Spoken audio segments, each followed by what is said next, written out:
What is up, guys? Welcome to the Nordic video. In each video, I want to really clearly show you the best option with no gym, the best option with a gym. I may occasionally show you how to do an exercise with some equipment I think you should buy if you own a gym. And I want to start each video showing you what to do when you have no equipment at all and the most regressed. So if you see here, I'm using my car. When you don't have a gym, you just need something immovable. There's a lot of things this could be. The car happens to be the most common. On the site is where I go into full details, but I'm not trying to show you every single option right in this video.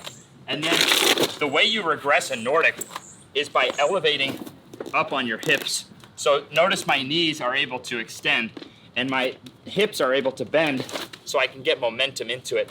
So that's the biggest thing people are missing. I grabbed some stuff I could find. These are just trash bags. So if you see here, elevating my hips, I get momentum from the back and then pull with my knees.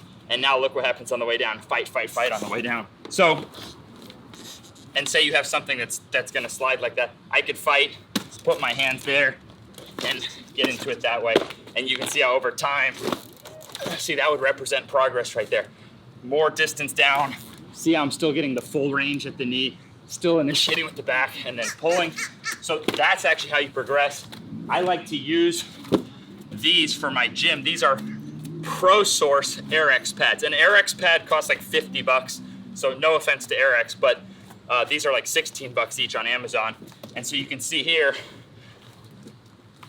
you'll see that the movement stays exactly the same. Fighting down, exploding up, all the way to flat ground. Now I'm gonna head into a commercial gym and show you the best way to do it from just your every average gym.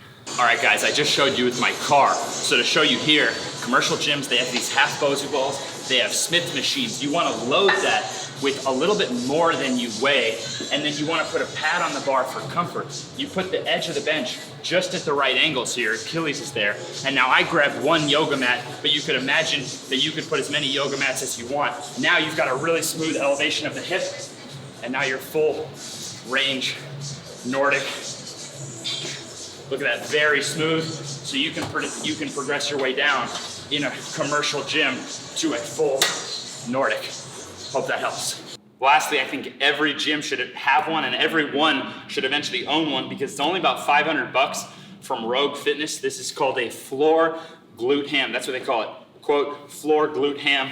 Like I said, about 500 bucks. And you're looking at any leg curl machine is gonna cost way more than that. And what's different is a leg curl machine starts out easy in this position and only gets hard as you go up. But we use the hamstrings there. This is where you wanna be really strong. And the Nordic has so much science behind protecting your hamstrings, protecting your knee ligaments. And again, we're not just fighting down. Fighting down is the protection.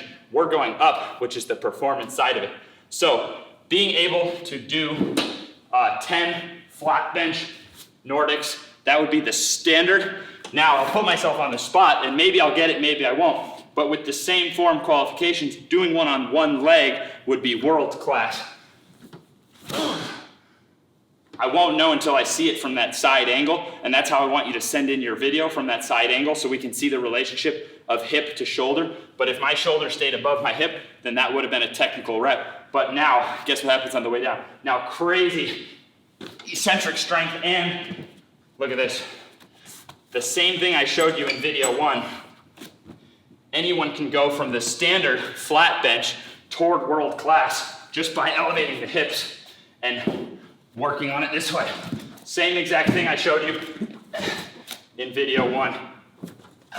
But you would cut your reps from 10. So I want you working 3 sets of 10 when you're working toward the standard, and then 3 sets of 5 when you're working toward world class. And remember that when working toward world class, you should determine that with me first, because working toward a world class number comes with risks. It's more force. So standard is what everyone should have, but world class, you would actually get more protection if your sport has more extreme risks. So say you're a downhill skier going into 84-mile-an-hour turns. For you, you better be doing these on one leg to protect yourself. But for someone else, it might be more risk than reward to even pursue that. So it's very important that you achieve the standard exactly per instructions, always sending your last 3 reps of your last set from a side angle. And then when you reach the standard, you reach out to me directly to determine if you should go to the world class number.